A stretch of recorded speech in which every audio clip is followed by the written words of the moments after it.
మహిళల సాధికారత దిశగా కూగట్పల్లి ఎమ్మెల్యే మాధవరం కృష్ణారావు తన సొంత నిధులతో కుట్టు మిషన్లను అందించారు. ఎమ్మెల్యే క్యాంపు ఆఫీసులో జరిగిన కార్యక్రమంలో కార్డు స్వచ్ఛంద సంస్థ ఆధ్వర్యంలో కుట్టు శిక్షణ పొంది సర్టిఫికెట్లను అందుకున్న మహిళలకు తన సొంత డబ్బులతో కుట్టు మిషన్లు ఇచ్చారు. 4 ఏళ్లుగా మహిళలకు శిక్షణ ఇచ్చి ఉచితంగా మిషన్లు అందిస్తున్నామని నిర్వాహకులు తెలిపారు. కాంగ్రెస్ పార్టీ అధికారంలోకి రాకముందు అనేక హామీలు ఇచ్చిందని, కానీ ఉచిత బస్సు మినహా ఒక్క హామీ కూడా నెరవేర్చలేదని ఎమ్మెల్యే మాధవరం కృష్ణారావు విమర్శించారు.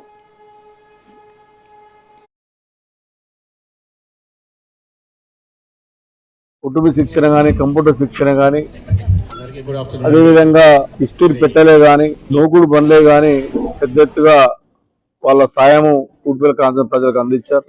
వాళ్ళకు హృదయపూర్వక ధన్యవాదాలు తెలియజేస్తా ఉన్నా. అధికారం ఉండడమే ఉన్నప్పుడు ఇవ్వడము, అధికారం లేనప్పుడు ప్రజలను పట్టించుకోకపోవడం అనేటటువంటిది ఈ మాధవరం కృష్ణారావు పద్ధతి కాదు, ఆలోచన కాదు.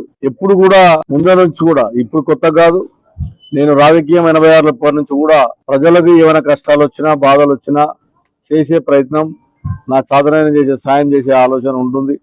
లాక్డౌన్ వచ్చినప్పుడే కానీ, నిరుపేద బిడ్డలకు స్కూల్ పిల్లలకు బ్యాగులే కానీ, అంబులెన్స్ ఇప్పించడం కానీ, గుళ్ళు కానీ, మసీదులు కానీ, చర్చిలు కానీ, ఎక్కడైనా నిరుపేద పిల్లలు ఉంటే పెళ్లిళ్లకు సాయం చేయడమే కానీ, హాస్పిటళ్లకు సాయం చేయడమే కానీ, ఇవన్నీ కూడా అధికారం ఉన్నప్పుడు చేశాం, అధికారం లేనప్పుడు ప్రతిపక్షాలు చేస్తా ఉన్నాం. అందుకొరకే కూకట్పల్లి ప్రజలు మనస్ఫూర్తిగా నన్ను కౌన్సిలర్ గా, వైస్ చైర్మన్ గా, 3 సార్లు ఎమ్మెల్యేగా గెలిపించారంటే ప్రజల దీవెనలు ఉన్నాయి కాబట్టి నన్ను ఈ రకంగా ఆశీర్వదిస్తున్నారు. కాబట్టి నా చాతనైనటువంటి సాయం ప్రజలు చేయాలన్నటువంటి ఆలోచన, తపన ఉంది.